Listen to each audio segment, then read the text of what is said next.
اعوذ باللہ من الشیطان الرجیم بسم اللہ الرحمن الرحیم یا بنی اسرائیل اذکروا نعمتی التی انعمت علیکم وانی فضلتکم علی العالمین واتقوا یوما لا تجزی نفس عن نفس شیئا ولا يقبل منها شفاعة ولا يؤخذ منها عدل ولا هم ينصرون وَإِذْ نَجَّيْنَاكُمْ مِنْ آلِ فِرْعَوْنَ يَسُومُونَكُمْ سُوءَ الْعَذَابِ يُذَبِّحُونَ أَبْنَاءَكُمْ وَيَسْتَحْيُونَ نِسَاءَكُمْ وَفِي ذَلِكُمْ بَلَاءٌ مِّن رَّبِّكُمْ عَظِيمٌ وَإِذْ فَرَقْنَا بِكُمُ الْبَحْرَ فَأَنْجَيْنَاكُمْ وَأَغْرَقْنَا آلَ فِرْعَوْنَ وَأَنْتُمْ تَنظُرُونَ وَإِذْ وَاعَدْنَا مُوسَىٰ 40 لَيْلَةً ثُمَّ اتَّخَذْتُمُ الْعِجْلَ مِن بَعْدِهِ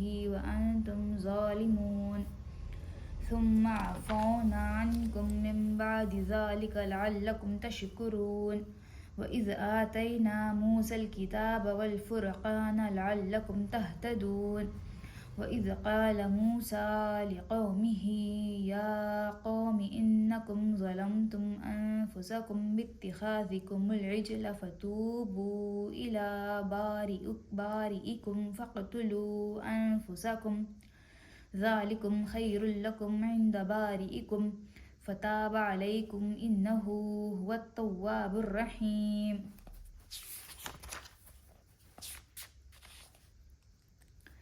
اے بنی اسرائیل، یاد کرو میری اس نعمت کو جسے میں نے تمہیں نوازا تھا، اور اس بات کو کہ میں نے تمہیں دنیا کی ساری قوموں پر فضیلت عطا کی تھی، اور ڈرو اس دن سے جب کوئی کسی کے ذرا کام نہ آئے گا، نہ کسی کی طرف سے سفارش قبول ہوگی، نہ کسی کو فدیہ لے کر چھوڑا جائے گا، اور نہ مجرموں کو کہیں سے مدد مل سکے گی۔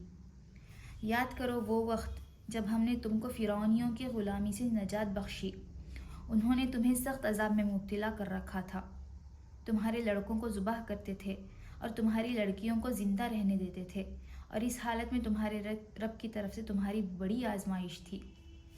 یاد کرو وہ وقت جب ہم نے سمندر پھاڑ کر تمہارے لیے راستہ بنایا، پھر اس میں سے تمہیں بخیریت گزروا دیا، پھر وہیں تمہاری آنکھوں کے سامنے فرعونیوں کو غرقاب کیا۔ یاد کرو جب ہم نے موسیٰ کو 40 شبانہ روز کی قرارداد پر بلایا تو اس کے پیچھے تم بچھڑے کو اپنا معبود بنا بیٹھے۔ اس وقت تم نے بڑی زیادتی کی تھی، مگر اس پر بھی ہم نے تمہیں معاف کر دیا کہ شاید اب تم شکر گزار بنو۔ یاد کرو کہ ٹھیک اس وقت جب تم یہ ظلم کر رہے تھے، ہم نے موسیٰ کو کتاب اور فرقان عطا کی تاکہ تم اس کے ذریعے سے سیدھا راستہ پا سکو۔ یاد کرو جب موسیٰ یہ نعمت لیے ہوئے پلٹا تو اس نے اپنی قوم سے کہا کہ لوگوں، تم نے بچھڑے کو معبود بنا کر اپنے اوپر سخت ظلم کیا ہے، لہٰذا تم لوگ اپنے خالق کے حضور توبہ کرو اور اپنی جانوں کو ہلاک کرو، اسی میں تمہارے خالق کے نزدیک تمہاری بہتری ہے۔ اس وقت تمہارے خالق نے تمہاری توبہ قبول کر لی کہ وہ بڑا معاف کرنے والا اور رحم فرمانے والا ہے۔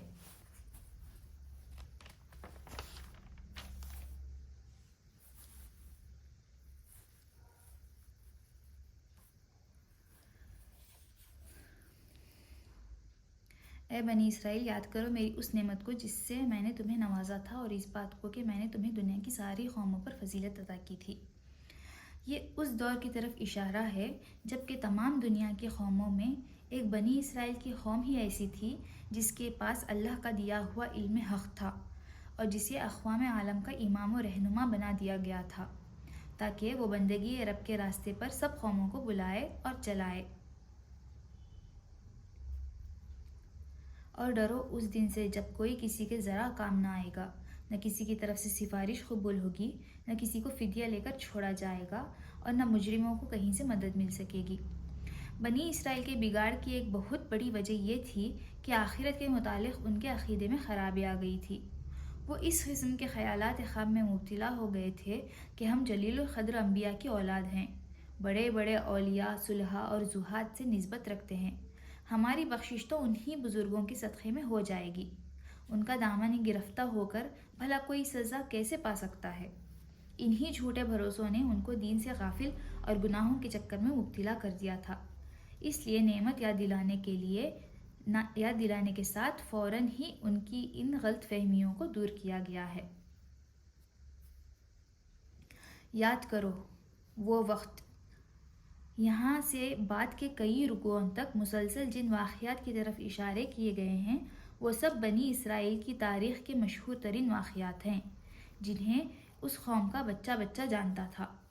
اسی لیے تفصیل بیان کرنے کے بجائے ایک ایک واقعے کی طرف مختصر اشارہ کیا گیا ہے۔ اس تاریخی بیان میں دراصل یہ دکھانا مقصود ہے کہ ایک طرف یہ احسانات ہیں جو خدا نے تم پر کیے، اور دوسری طرف یہ کرتوت ہیں جو ان احسانات کے جواب میں تم کرتے رہے۔ جب ہم نے تم کو فرعونیوں کی غلامی سے نجات بخشی، انہوں نے تمہیں سخت عذاب میں مبتلا کر رکھا تھا، تمہارے لڑکوں کو ذبح کرتے تھے اور تمہاری لڑکیوں کو زندہ رہنے دیتے تھے، اور اس حالت میں رب کی طرف سے تمہاری بڑی آزمائش تھی۔ آل فرعون کا ترجمہ ہم نے اس لفظ سے کیا ہے، فرعونیوں سے۔ اس میں خاندانی فرعونیہ اور مصر کا حکمران طبقہ دونوں شامل ہیں۔ آزمائش اس امر کی کہ اس بھٹی سے تم خالص سونا بن کر نکلتے ہو یا نری کھوٹ بن کر رہ جاتے ہو، اور آزمائش اس امر کی کہ اتنی بڑی مصیبت سے اس معجزانہ طریقے پر نجات پانے کے بعد بھی تم اللہ کے شکر گزار بندے بنتے ہو یا نہیں۔